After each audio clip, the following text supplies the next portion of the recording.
complicit sila sa krimen na continuing crime na pag ano sa taong bayan, pandilin lang sa taong bayan. Continuing crime of plunder, continuing crime of abuse of authority, culpable violation of the Constitution, left and right, pak.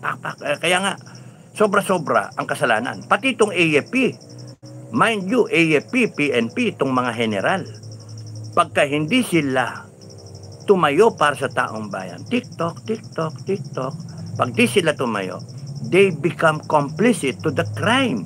All the crimes committed by Bongbong Marcos.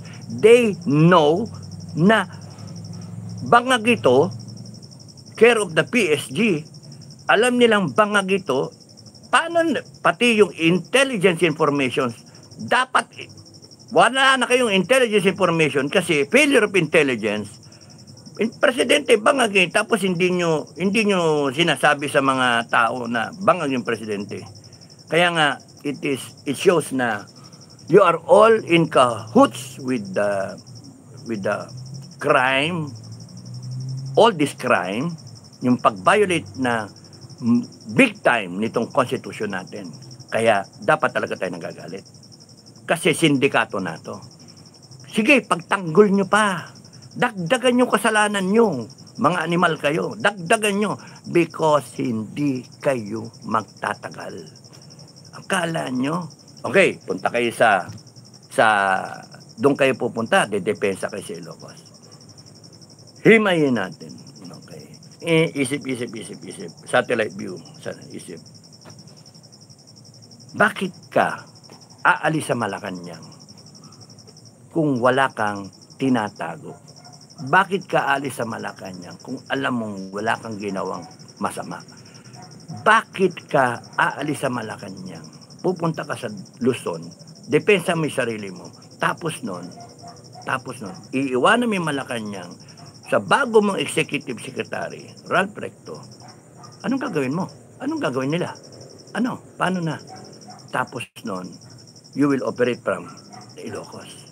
Tapos nun, iiwanan mo yung pwesto mo. Akala ko ba ikaw yung presidente na nagsabi, Bongbong, makinig ka, akala ko ikaw yung presidente na nagsasabi, sabi nila Auntie Claire, na lahat ng mga follower mo, nakikita ko pa mga military men na super sip-sip sa'yo, nagdedepensa sa'yo, kayong mga PMayor na nawala sa landas, no?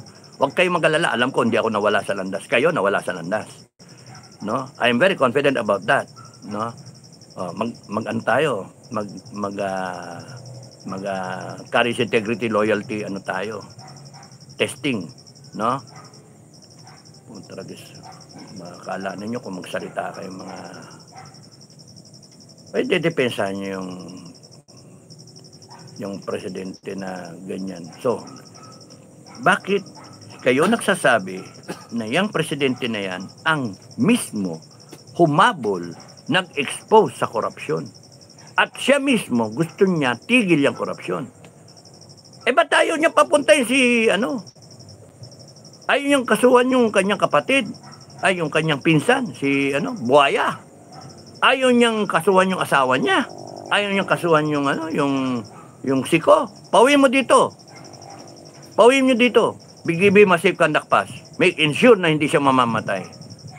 Ba't ayaw niyong pasalitain yung Gutesa at yung mga kasama niya at dami mga picture pa na bagahe. Ano yun? Bakit? Na ikaw talaga ang presidente na naghahanap ng tigil itong korupsyon na to. Palibasa kasi sinungaling kayo. Nakikita. Palibasa kasi kayo mga plastic hipokrito. Kunwari ngayon, mabait ka, walang alam, pero lahat ilalaglag mo, pati asawa mo ilaglag mo pa eh. Kasi sabi mo kung binigay ni Martin Romualdez yung 56 billion sa asawa mo, kasuhan niya yung asawa ko. Imagine, laglag mo yung asawa mo. Tapos nun, laglag mo yung pinsan mo. Pati siya, kasuhan din siya. Pero ikaw, you're very sorry, ganito nangyari. Tapos nun, napanood mo siguro yung vlog ko, naniwala ka na mag-sorry ka, parang GMA, I am sorry.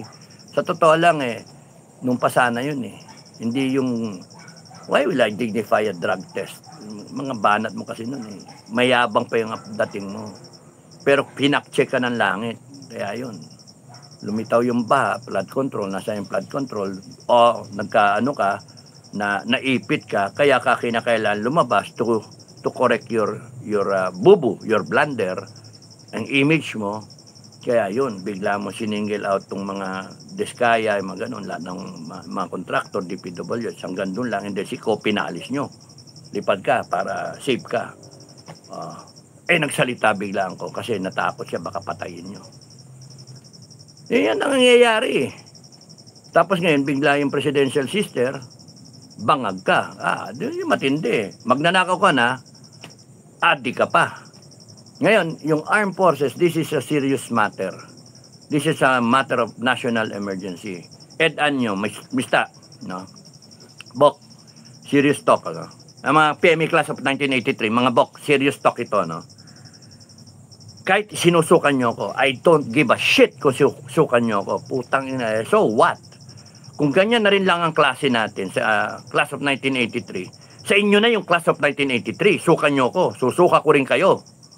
Putragis, kung ganyan yung klase natin, namputya, once upon a time, I know you guys na matitino kayo.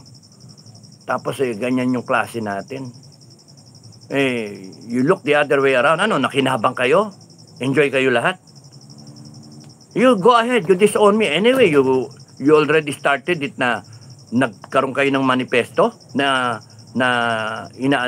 disclaimer. Gusto nyo ako mag-disclaimer? Ano yung disclaimer ko sa mga sinasabi ko? Sinasabi ko lahat galing sa puso ko, galing sa katotohanan din. Tapos gusto niyo na mag-sorry ako sa klase. Sinong putang na nagsabi noon? Mag-sorry ako sa paking ko eh. Tarantado kayo. Porke kayo mga general, akala ninyo. Tanggalin niyo yung pagka-general nyo, wala kayo. Kunyari yung mga kaya nga, mga mista ako, no? Kalimutan nyo akong mista nyo. Okay lang sa akin. Hindi ako mamamatay, hindi ko kamamatayan. Kalimutan nyo mista ako. PM-AAA, kalimutan yung PM-Mayor ako. Because I don't give a shit. I don't want to be part of this stupid organization na nakakaya. Mga PM-Mayor, nakakaya. You stand for courage, integrity, loyalty, and who you are. Nasaan kayo ngayon? Pati yung armed forces, nasaan kayo? Courage, integrity, loyalty. Puta na, honor code pa tayo. Ano yan? Kaplastikan na yan? 4 na taon? Ilan yung kadete namin dinismiss sa honor committee? Ilan? May honor committee pa na dismiss. Just to uphold yung system natin. We do not lie, cheat, steal. We do not tolerate. Ano yan? Bangag. We are tolerating. Putragis yan. Ninanakawan ng Pilipinas, we are tolerating. AFP, Browner, ano ka? Kayo mga commander dyan, you're very proud being a PMAyer? Shit! Ayan, mainit na naman ulo ko. Putragis yan.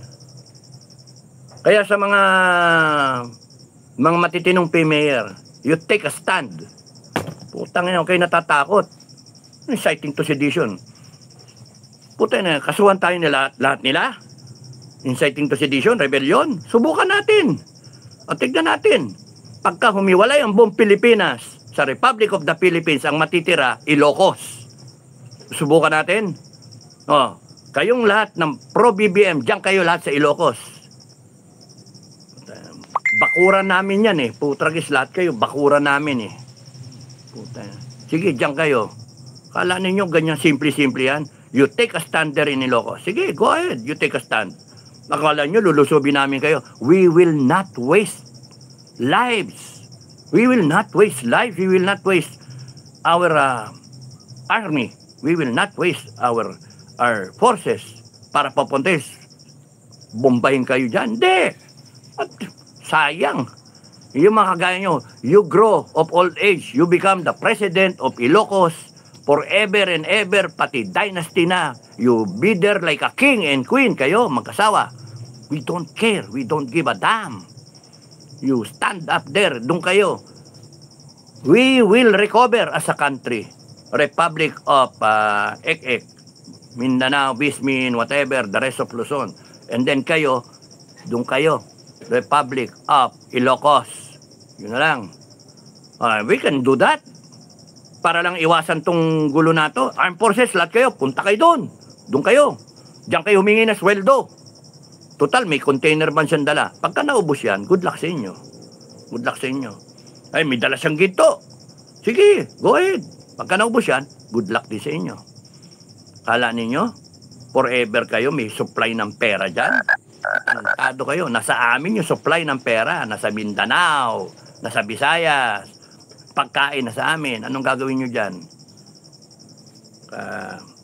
There's one way of resolving this. You take a stand there, go ahead. We will not attack you. We will not waste time attacking you. We will declare our government, our new government, we will declare a new Philippines dito. The rest of Luzon, the rest of the Philippines, Visayas, Mindanao. Ang matitira, Ilocos. Go ahead, you take a stand there. Sino tinakot nyo? Tarantado kayo? Matapos nyo i-plunder ang Pilipinas, matapos nyo ibabagsak yung ekonomiya natin, tapos ganyan kayo? Kayo pa magmamalaki. Kayo na nga yung bangag eh. Kayo na nga yung nagnakaw. Kayo na nga yung nag-abuso.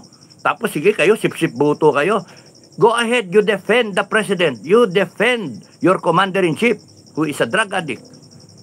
Ay, maputragis kayo, sasabihin nyo pa, nagsisinungaling si Amy. Marunong pa kayo sa kapatid, mga gago.